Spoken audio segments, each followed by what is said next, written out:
அருளிய நான் யார் என்ற புத்தகத்துடைய தொடர் பதிவு தான் இது. ஆல்ரெடி ஒரு வீடியோ நம்ம சேனல் அப்லோட் பண்ணியிருக்கோம். நீங்க இன்னும் இதை பார்க்கலைன்னா கைண்ட்லி செக் இட் அவுட். உங்களுக்கு அப்பதான் இந்த வீடியோவோட இன்னர் சென்ஸ் கொஞ்சம் ஈஸியா விளங்கும். அதுல இன்ட்ரோடக்ஷன்ஸ் கொடுத்துருக்கேன். ப்ரீவியஸ் வீடியோல நான் சொல்லியிருந்தேன், பிலீவிங் அப்படிங்கிற ஒரு விஷயமே கிடையாது. எதையுமே ஆன்மீக பாதையில நம்பிக்கையின் அடிப்படையில ஆரம்பிக்காதீங்க. கடவுள் இருக்கார், நான் நம்புறேன், எனக்கு நம்பிக்கை இருக்கு, இந்த மாதிரியே வேண்டாம். ஆன்மீகத்தை பொறுத்த வரைக்கும் உண்மைதான் அதோட அஸ்திவாரமா இருக்கணும். அது ஃபேக்ட் தான்.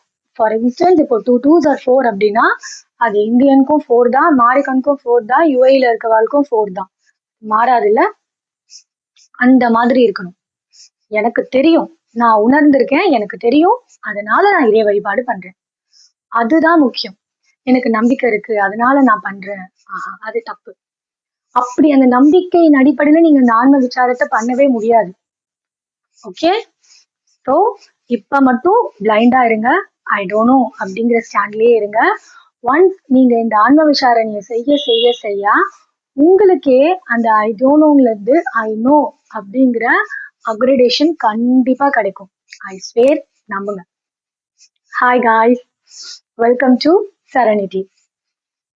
ஓகே, இப்போ நீ தானே சரண் சொன்ன நம்பக்கூடாது, நம்பிக்கைற ஒரு விஷயமே இல்லைன்னு. அப்புறம் எதுக்கு நான் எந்த நம்பிக்கையில ரமணர் சொன்னது உண்மை அப்படின்னு நான் நினைக்கணும், அதெல்லாம் இப்ப நான் தெரிஞ்சுக்கணும் அப்படின்னு உங்களுக்கு ஒரு டவுட் வரலாம். எஸ், ஃபர்ஸ்ட் நல்லா புரிஞ்சுக்கோங்க.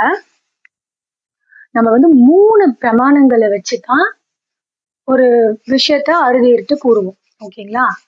ஒண்ணு காட்சி பிரமாணம், இன்னொன்னு கருதல் பிரமாணம், விச் மீன்ஸ் அனுமான பிரமாணம், அடுத்தது ஆகாமிய பிரமாணம். 3 என்ன அர்த்தம்னா, நான் என் கண்ணால பார்த்தேன், சோ எனக்கு தெரியும் அப்படிங்கிற ஃபர்ஸ்ட் நிலை. ரெண்டாவது, இது நடந்திருக்குன்னா அப்ப அதுவும் நடந்துதான் இருக்கணும் அப்படிங்கிறது.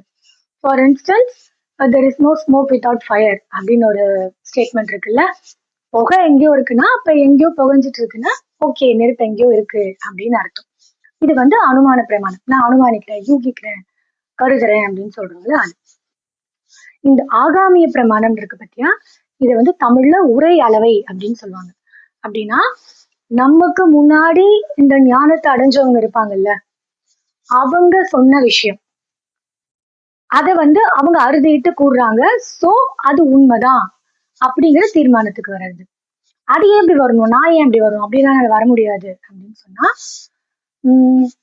இப்போ நம்மளோட நார்மல் இந்த உலகத்துல நம்ம அறிவியல்னு கண்டுபிடிச்சிருக்க எல்லாமே யாரோ ஒரு விஞ்ஞானி அவரோட அறிவையும் அவரோட டைமையும் அவரோட ஞானத்தையும் டிப்ளாய் பண்ணி ஒரு விஷயத்த கண்டுபிடிக்கிறாரு.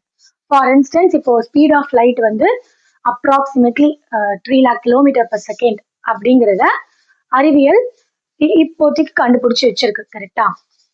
இதை இப்ப நம்ம எல்லாருமே டெக்ஸ்ட் புக்ல படிக்கிறோம் தானே. அப்ப இது எல்லாத்தையுமே நம்ம அக்செப்ட் பண்ணிக்கிட்டோம், இது அறுதியிட்ட உண்மை அப்படின்றதானே நம்ம கருதுறோம் இப்ப மட்டும். இது நாளைக்கு மாறலாம் மேபி, பட் இப்ப மட்டும் நம்ம எந்த கேள்வியும் கேட்காம அதை நம்புறோம். கரெக்டா? அது மாதிரிதான்.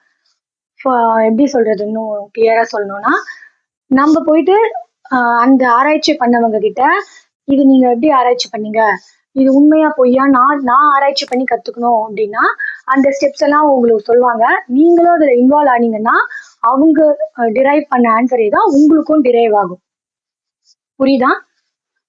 அதே மாதிரிதான் இந்த ஆகாமிய பிரமாணம்ங்கிறது நம்மளுக்கு முன்னாடி அந்த என்லைட்மெண்ட் அடைஞ்சவங்க, அந்த முக்தி, அந்த வீடு பேரு, அந்த ஞானத்தை தன்வசம் ஆக்குறவங்க கொடுத்துட்டு போன சிலபஸ். ஓகே, இப்ப நான் உங்களை அதையும் நம்புங்கன்னு சொல்லல, பிலீவ்ல அதையும் ஆரம்பிங்கன்னு நான் சொல்லல, நீங்க அதையும் நம்பாதீங்க. ஆனா இப்ப நீங்க ஒரு பயணம் பண்றீங்கல்ல, இந்த ஆன்மீகத்தை நோக்கி ஒரு பயணத்தை நீங்க நகர்த்துறீங்கல்ல, அதுக்கான சிலபஸா இது உண்மையா பொய்யான்னு நீங்களே செஞ்சு பார்த்து கண்டுபிடிச்சுக்கோங்க. அவ்வளவுதான். ஜஸ்ட் இது ஒரு டூலா ஹேண்டில் பண்ணுங்க. ஓகே, ரமணர் இப்படி சொல்லியிருக்காரு, ஓகே அவர் சொன்னதை நம்ம ட்ரை பண்ணுவோம், அவருக்கு கிடைச்ச அதே ரிசல்ட் நம்மளுக்கும் கிடைக்குதான்னு பார்ப்போம். கிடைச்சதுன்னா பாஸ் மார்க், கிடைக்கலையா ஓகே, நம்ம அடுத்த வேலையை பார்க்க போறோம். அவ்வளவுதான். புரியுதா? ஓகே, ஆனா ஊனா இந்த ஆன்ம விசாரணை, அவேர்னஸ், இந்த கான்சியஸ்னஸ் இத பத்தி எல்லாம் பேசுறோமே, அப்ப நம்மலாம் என்ன அவ்ளோ அன்னவரா இருக்கோம் சரண் அப்படின்னு கேட்டா, எஸ், நம்மலாம் அவ்ளோ அன்னவரா தான் இருக்கோம். நான் உங்களுக்கு ப்ரூவ் பண்ணட்டுமா நம்ம எவ்வளவு அன்னவரா இருக்கோம்னு? இப்ப இந்த வீடியோ பார்த்துட்டு இருக்க நீங்க எத்தனை பேர் வந்து பிளாட்ஸ் இல்ல அபார்ட்மெண்ட் ஸ்டைல் இல்ல இந்த மாதிரி ஃபர்ஸ்ட் ஃப்ளோர் அந்த மாதிரி வில்லா அந்த மாதிரி இருக்கவங்க சொல்லுங்க. நிறைய பேர் இருப்பீங்க, கரெக்டா? ஒரு நாளுக்கு எத்தனை தடவை நீங்க உங்க மாடிப்படி ஏறி இறங்குவீங்க? லிஃப்ட் எடுப்பீங்க, இல்ல மாடிப்படி ஏறி இறங்குறவங்களா இருந்தீங்க அப்படின்னா உங்களோட அந்த மாடிப்படி ஏறுறீங்கல்ல, அது எத்தனை படிக்கட்டு சொல்லுங்க பார்க்கலாம், டக்குன்னு சொல்லுங்க. சின்ன வயசுல இருந்து அதே வீட்டுல தானே இருக்கீங்க, எத்தனை தடவை அந்த படி ஏறி இருப்பீங்க? உங்க வீட்டு படி எத்தனை எத்தனை கவுண்ட் சொல்லுங்க. 99% யாருக்கும் அதுக்கு பதில் தெரியாது. நான் அடிச்சு சொல்றேன். ஏன்னா நம்ம அந்த அளவுக்கு தான் நம்மளோட அவேர்னஸ் வந்து மார்க்ல அப் டு த மார்க்ல வச்சிருக்கோம். நம்ம நம்ம எதையுமே வந்து கண்காணிக்கிறது இல்ல. விழிப்புணர்வுனா என்னன்னே நம்மளுக்கு தெரியாம போயிடுச்சு. ஒரு தண்ணி குடிக்கிறோம் அப்படின்னா, ஆமா அந்த தண்ணியை இப்ப நான் கையில எடுக்கிறேன், இப்ப நான் அந்த தண்ணியை குடிக்கிறேன், நான் எத்தனை மடக்கு குடிச்சேன் அப்படிங்கிற அளவுக்கு விழிப்புணர்வோடு இருக்கிற விழிப்புணர்வை பத்தி தான் பேசியிருக்காங்க. இப்ப ரமணரும் அதை பத்தி தான் பேசுறாரு, விவேகானந்தரும் அந்த அவேர்னஸை பத்தி தான் பேசினாரு, ஓஷோவும் அந்த அவேர்னஸ் பத்தி தான் பேசினாரு. அவேர்னஸ் அப்படின்னு இந்த என்லைட்மெண்ட் ஆனவங்க பேசின எல்லா கான்செப்டுமே இதுக்குள்ளதான் வருது. நம்மளோட மூச்சை கவனிக்க சொல்றாங்களே, எதுக்கு சொல்லுங்க?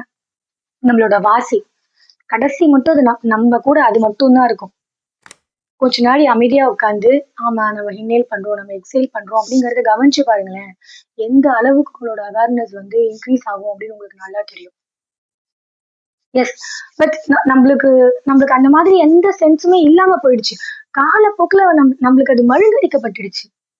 நம்மளுக்கு நம்ம உடம்பு மேலேயே அவேர்னஸ் இல்லைங்க. இப்ப இப்ப என்கிட்ட ஒரு புக் இருக்கு, ஓகேவா?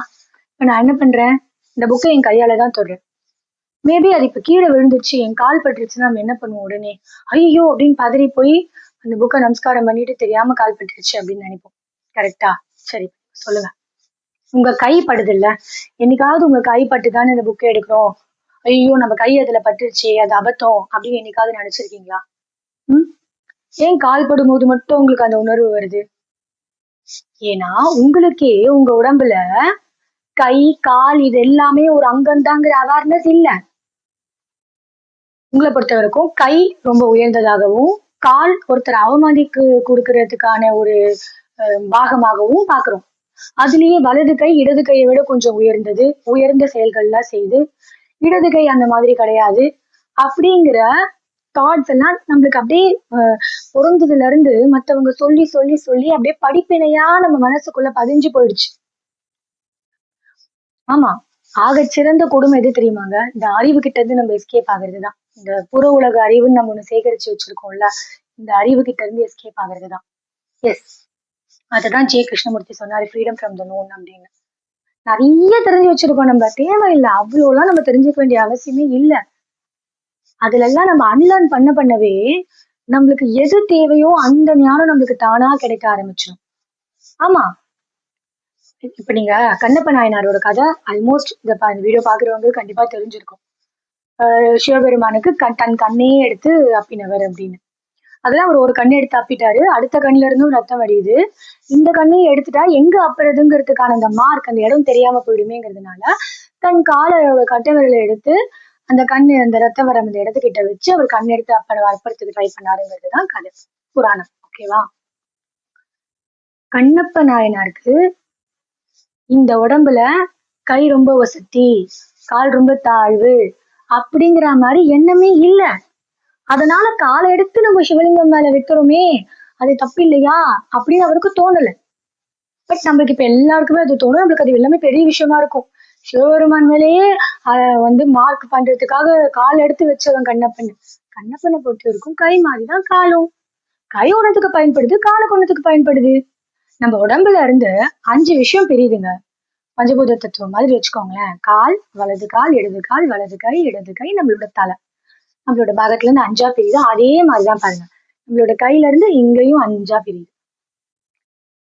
இது வந்து ஒரு ஸ்ட்ரக்சர், இறைவன் நம்மள அப்படிதான் டிசைன் பண்ணியிருக்காரு, அவ்வளவுதான். இதுல ஒண்ணு உயர்வு ஒண்ணு தாழ்வுன்னு நினைக்கிறதே தப்பு. இந்த அவேர்னஸே நம்மளுக்கு முதல்ல இல்லை. இதுதான் பேசிக் லெவல் ஆஃப் அவேர்னஸ் நம்மளுக்கு வர வேண்டியது. இப்ப நீங்க என்ன கேட்க கூடாது, அப்ப நாளைக்கு நான் எங்கேயாவது கோயிலுக்கு போயிட்டு காலாலே போயிட்டு ஏதாவது திருவிய சத்தத்தை தீண்டட்டுமா அப்படின்னு கேட்கக்கூடாது. அது தப்பு. ஏன் தப்புனா, உங்க மனசுக்குள்ள கை ரொம்ப வசதி, கால் ரொம்ப தாழ்ச்சி அப்படிங்கிற எண்ணம் இருக்கிற மட்டும் நீங்க அதை பண்றோம்னு நினைக்கிறது தப்பு. இந்த எண்ணத்துல இருந்து நீங்க முதல்ல விடுபட்டுட்டு இந்த அவேர்னஸை நீங்க அடைஞ்சிட்டீங்க வச்சுக்கோங்களேன், உங்களுக்கு முதல்ல இந்த மாதிரி எண்ணமே வராது. நான் காலில் தொடட்டுமா, கையில தொடட்டுமா, வராது. அப்படியே உங்களுக்கு அப்படியே கிளாரிட்டியா தெரியும். ஒரு ஏரியல் வியூல உங்களுக்கு தெரியும். உங்களோட அல்டிமேட் அவேர்னஸை நீங்க பில்ட் பண்ண உங்களுக்கு எல்லாமே அவ்வளோ சூப்பரா தெரியும்.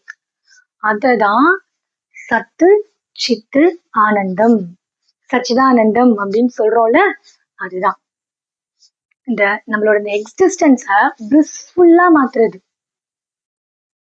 அது எப்படி மாறும்னா, நீங்க இப்படி இந்த விழிப்புணர்வு நிலையில உங்களோட அந்த ஆன்ம விசாரணைய தொடர்ந்து செய்ய செய்ய செய்ய one day you will attain this Sachchidanandam. அந்த ஆனந்த நிலை, அந்த ஏகானந்தம் சொல்றாங்கல்ல, அதை நீங்க அடையலாம். அதுதான் ரமணர் சொல்றாரு. அதுக்கான வழிமுறைகளை தான் அடுத்தடுத்து சொல்ல போறாரு.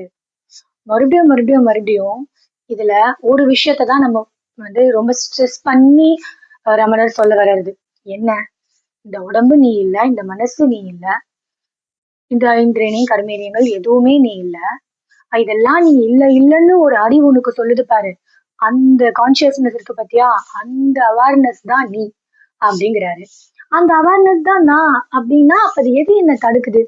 அந்த அவேர்னஸோட என்ன இருக்க விடாம எது என்ன இந்த மாதிரி இந்த புற உலக இந்த மெட்டீரியலிஸ்டிக் லைஃப்குள்ளவே என்னை வந்து போட்டு அடக்கி அழுத்துது அப்படின்னா, மாயை. ஒன்ஸ் அந்த மாயையில இருந்து நீங்க வெளியில வரப்போ உங்களுக்கு கொஞ்சம் கொஞ்சமா புரிய ஆரம்பிக்கும். ஆமா இல்ல, எதுவுமே நிலையானது கிடையாது, எல்லாமே அழிஞ்சிடும், நான் பாக்குற எல்லாமே அழிஞ்சிடும் ஒரு நாள். எஸ், எல்லாமே வந்து நிலையற்றது அப்படிங்கிற ஞானம் கிடைக்கும். நிலையற்றதுங்கிற ஞானம் கிடைக்கும் போது நம்ம பற்ற கொஞ்சம் கொஞ்சமா விடுவோம். பற்று கொஞ்சம் கொஞ்சமா அற அற நம்மளோட ஆன்மா அந்த பற்றற்ற திருவடியான இறைவன் திருவடியா ஈஸியா சென்றடையும். சூக்ஷ்மமே அவ்வளவுதான் காய்ஸ். இந்த அகங்காரம் மமகாரம்ங்கிறாங்கல்ல, அதுதான் மேட்டர். இந்த அகங்காரம்ங்கிறது நான் அப்படிங்கிற அந்த அகங்காரம், மமகாரம்ங்கிறது எனது அப்படிங்கிறது மமகாரம். இது ரெண்டும் எப்படி இருக்குன்னா, நமக்குள்ள ஒன்னோட ஒண்ணு அப்படியே ஸ்டிக் ஆகி இருக்கு. நம்ம ஒரு பீரியட்ல என்ன நினைச்சுக்கிறோம்னா, இந்த பொருள்ல அது இப்ப எனதுன்னு சொல்றோம் பத்தியா, இதெல்லாம் தான் நாம அப்படின்னு நினைச்சுக்கிற அளவுக்கு நம்ம அறிவு அவ்வளவு மங்கி போயிருக்கு. ஏன் வீடு, ஏன் கார், என்னோட பைக், என்னோட டேப்லெட், என்னோட லேப், என்னோட மொபைல், ஏன் ஜுவல்லரிஸ், ஏன் காசு, ஏன் அக்கௌண்ட், எல்லாமே இந்த மமகாரத்தோட வேலைதான். எனது எனது எனது அப்படின்னு. அப்போ நான் அப்படிங்கிறத நம்ம ஃபர்ஸ்ட் கட் பண்ணணும்னா, அதுக்கு நம்ம பண்ண வேண்டிய விஷயம் இந்த எனது அப்படிங்கிற எண்ணத்தை கொஞ்சம் கொஞ்சமா கட் பண்ண வேண்டியதுதான். முதல்ல வந்தது என்னமோ இந்த நான்கிற எண்ணம் தான். நான் வந்ததுக்கு அப்புறம் தான் எனது வந்தது. ஆனா உங்களை விட்டு போகிறப்ப முதல்ல எனது போகணும், அதுக்கப்புறம் தான் நான் போகும். இந்த வேடிக்கையா கூட சொல்லுவாங்க, இப்ப நம்ம என்ன பண்ணுவோம், பனியன் போட்டுட்டு அதுக்கப்புறமா ஷர்ட் போடுவோம், கரெக்டா? ஓகே. இப்ப நம்ம கழட்டும் போது என்ன பண்ணுவோம், ஃபர்ஸ்ட் பனியன் தான் போட்டேன் அப்படின்னு பனியனை கழட்டிட்டு அதுக்கப்புறமா ஷர்ட் கழட்டுவோமா?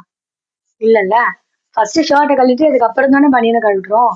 அதே பிரின்சிபல் தான். முதல் வந்தது என்னமோ நான் தான், அதுக்கப்புறம் அந்த நான் போட்ட குட்டி தான் இந்த எனது அப்படிங்கிற அந்த எண்ணம். பட் இந்த நானை நீ கலையணும்னா இந்த எனதுங்கிற எண்ணத்தை தான் நீ முதல்ல கலையணும். யா, கொஞ்சம் கொஞ்சமா அந்த பற்ற விடுங்க. ஏதாவது ஒரு பொருள் தொலைஞ்சிட்டாலோ, இல்ல ஏதாவது ஒரு பொருள் உங்களை விட்டு போனாலோ, இல்ல ஏதாவது ஒரு மனுஷங்க உங்களை விட்டு போனாலோ, என்ன நடந்தாலுமே சரி, ஐயோ இது எனதுன்னு நினைச்சனே, ஐயோ இது எனது, வந்தது போகுது, அவ்வளவுதான். வரும்போதும் அது என்னுடையது இல்ல, போகும்போதும் அது என்னுடையது இல்லை. இது எல்லாமே பார்ட் ஆஃப் மாயை தான் அப்படிங்கிறது தான். ஓகே காய்ஸ், இன்னைக்கா இதை சிந்திங்க. அடுத்த வீடியோல மாயைனா என்ன, அந்த மாயைய எப்படி சிம்பிள் ப்ராக்டிசஸ் மூலமா நம்ம அண்டர்ஸ்டாண்ட் பண்ணி அதுல இருந்து வெளியில வந்து இந்த ஆன்ம விசாரணையை தொடர்ந்து செஞ்சு நம்மளோட அந்த செல்ஃப், அந்த நான் அப்படிங்கிற அந்த அறிவை எப்படி நிலையா இறைவன் திருவடி கொண்டு போய் சேர்க்கறது அப்படின்னு ரமணர் சொல்றாருன்றத பத்தி பார்க்கலாம். நன்றி.